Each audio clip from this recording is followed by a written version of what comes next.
Bonjour et bienvenue sur notre chaîne. Aujourd'hui, nous allons parler d'un sujet crucial pour tous ceux qui envisagent une rénovation énergétique, comment éviter les pièges et le démarchage abusif dans le secteur des énergies renouvelables.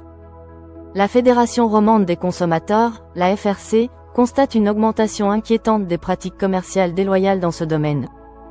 De plus en plus de personnes signalent des entreprises peu scrupuleuses qui profitent de l'engouement pour l'efficacité énergétique et les énergies renouvelables.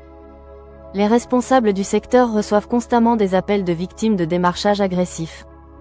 Ces pratiques reposent sur plusieurs méthodes bien connues. 1. Le démarchage téléphonique abusif.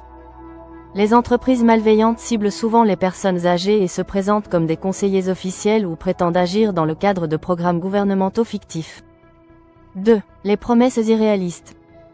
Ces démarcheurs promettent des économies d'énergie spectaculaires, parfois jusqu'à 70 PER100 et évoquent des subventions soi-disant limitées dans le temps, créant un sentiment d'urgence pour pousser à signer immédiatement.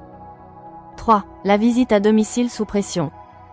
Une fois chez vous, ces commerciaux restent parfois plusieurs heures et utilisent des arguments émotionnels ou financiers pour obtenir votre signature.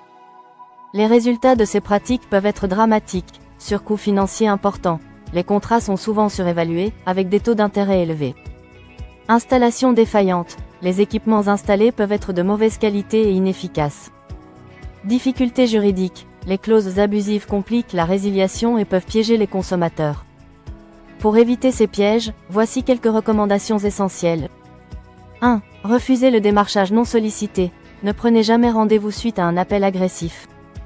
2. Procédure de sélection rigoureuse.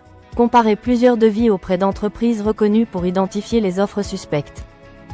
3. Vérifiez les certifications. Assurez-vous que l'entreprise dispose de labels officiels, comme Swissolar Plus pour le solaire ou PAC pour les pompes à chaleur.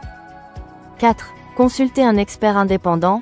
Un conseiller en énergie peut réaliser un audit objectif et recommander les solutions les plus adaptées. Si un contrat a été signé à domicile, sachez que la loi offre un délai de rétractation. Il est crucial de l'exercer rapidement par lettre recommandée. La transition énergétique est un enjeu majeur, mais elle ne doit jamais se faire au détriment des consommateurs. Une approche méthodique, basée sur la comparaison d'offres sérieuses et l'expertise indépendante, est la meilleure garantie pour un investissement sûr et rentable. Merci d'avoir regardé cette vidéo.